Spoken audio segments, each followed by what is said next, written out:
اليوم العاشر من ذي الحجة هو يوم عيد الأضحى المبارك، فبعد صلاة الفجر يخرج الحاج من مزدلفة متوجها إلى مشعر منى، وذلك لرمي جمرة العقبة الكبرى من فجر يوم عيد الأضحى إلى فجر اليوم التالي.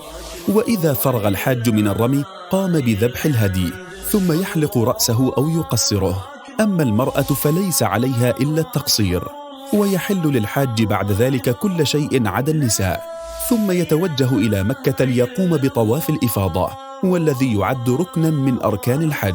وبعد طواف الإفاضة يباح للحاج كل ما كان حرم عليه بالإحرام.